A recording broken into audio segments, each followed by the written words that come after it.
Bonjour, donc une petite vidéo. Donc déjà excusez-moi pour la qualité d'image, hein, parce que j'ai mon portable qui a un petit souci d'objectif. C'est pour enlever le roulement donc concernant le tambour centrifuge, hein, sur la 2 chevaux. Donc déjà, donc il y a un cache, hein, que j'ai enlevé, qui est ici, hein, que vous allez voir. Donc avec un petit tournevis plat et un petit coup de marteau, vous réussissez à enlever ce cache facilement.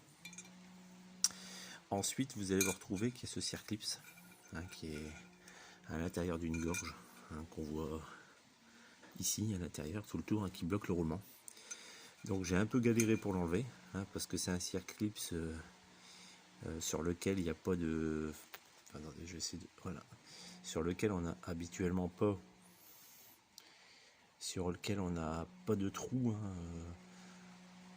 pour dire de le dégager. Donc c'est un circlips intérieur. Donc ma technique, c'est que j'ai percé un petit trou que vous allez voir. Alors, attendez, je vais essayer de le trouver. Là. Un petit trou juste ici. Là. J'essaie de focaliser dessus. Voilà. Donc en fait c'est un petit trou qui... Donc c'est du 3 mm, hein, 3-4 mm. Juste pour dire de passer un tournevis. Et en fait, donc vous prenez un tournevis plat. Moi j'ai pris un tournevis Facom de 3,5. Attendez, je vais le voir ici. J'ai pris un tournevis Facom de 3,5. Et en fait je suis venu dans ce trou. Moi je suis désolé pour la qualité, hein, et c'est comme ça que j'ai réussi à le dégager, et il est venu, hein. Donc il faut bien percer juste au-dessus du circlips, hein.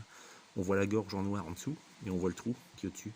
Donc j'ai déjà percé à 2, puis après à 4, hein, pour dire, je pense que c'était du 4 mm, pour dire de passer mon tournevis. Et là j'ai réussi à dégager ce circlips. Donc là maintenant on va retirer le roulement.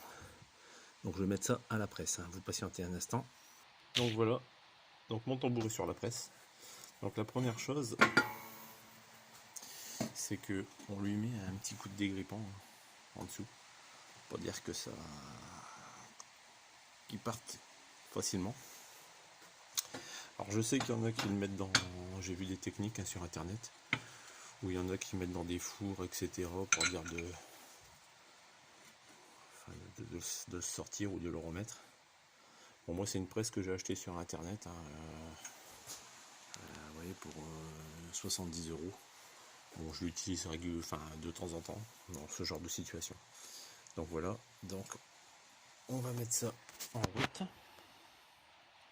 Alors je vous demande de patienter, je vais régler ça pour la descendre. Donc voilà, donc j'ai mis une douille de 15, hein, puis on va commencer à descendre. Je pense que ça va passer un peu, voilà. Voilà. Je pense que le roulement va descendre maintenant. Voilà. Donc vous voyez, hop, on a eu le roulement, hein, qui est sorti, je vous le montre. Voilà. On va regarder porter. Vous voyez, bon, c'était bien ça là derrière, donc on va tout nettoyer et puis on va remettre le nouveau roulement. Alors en ce qui concerne le roulement, donc d'origine c'est un SKF. Moi ici en remplacement, je l'ai commandé chez un vendeur de pièces de chevaux, hein. J'ai la marque FAG, référence 6203 C2HRS. Donc on va le déballer puis on va le présenter à la presse, hein. Donc en attendant, j'ai nettoyé le tambour, je l'ai nettoyé à l'essence. Bon, faites attention parce que c'est un embrayage d'époque, hein, donc il y a peut-être de la poussière d'amiante. Donc moi je nettoie à l'essence, comme ça c'est pas volatile. Enfin c'est, disons que je respire pas, comme c'est du liquide, ça nettoie. Et puis ça me permet de pas en respirer, quoi. Donc je vais mettre de la graisse ici dans la portée et on va mettre ça à la presse. Voilà, donc je vais mettre le roulement avec une douille de 30, hein, donc à la presse. Donc voilà, donc je me suis bien centré, j'ai mis de la graisse, donc on va essayer de l'enfoncer, hein. Donc pour information, ici sur celui qui était dans le tambour, les inscriptions étaient à l'extérieur. Donc celui-là pareil, je mets les inscriptions donc à l'extérieur. Donc là je m'y reprends avec une douille un peu plus petite, parce que ma douille de 30 ne va pas à fond, donc j'ai pris une douille un peu plus petite. Hein. On peut prendre par exemple du 28, hein. Donc on continue avec celle-là. Bon, visiblement ça rentre assez facilement. Hein. C'est plus simple de le remettre que de le sortir, quoi. Donc voilà, le roulement est en place. Hein. Donc il faut qu'il soit suffisamment rentré pour pouvoir remettre le circlips. Hein. Donc voilà, le circlips est remis. Hein. Donc comme je vous ai dit tout à l'heure, hein, vous voyez là on peut le voir, pour le retirer. Attendez, je vais mettre un peu de lumière.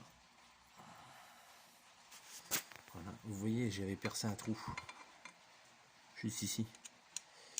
Donc ça me permet de, vous voyez, de le retirer, d'aller mettre mon tournevis. Hein, donc mon tournevis fait 3,5, donc je pense que vous pouvez percer avec du 3,5 hein, juste au-dessus du circlips. Et puis ben au moins on peut toujours l'enlever, quoi. Parce que sinon c'est très très compliqué. Moi j'ai galéré pendant une demi-heure pour essayer de retirer le circlips hein, en vain. Donc je me suis résigné à percer juste au-dessus pour pouvoir le retirer. Donc voilà, ensuite vous remettez le cache hein, et donc vous donnez un petit coup de marteau pour tout bien mettre en place. Donc voilà, le roulement est remplacé, c'est reparti pour quelques kilomètres. Voilà, bon courage à vous.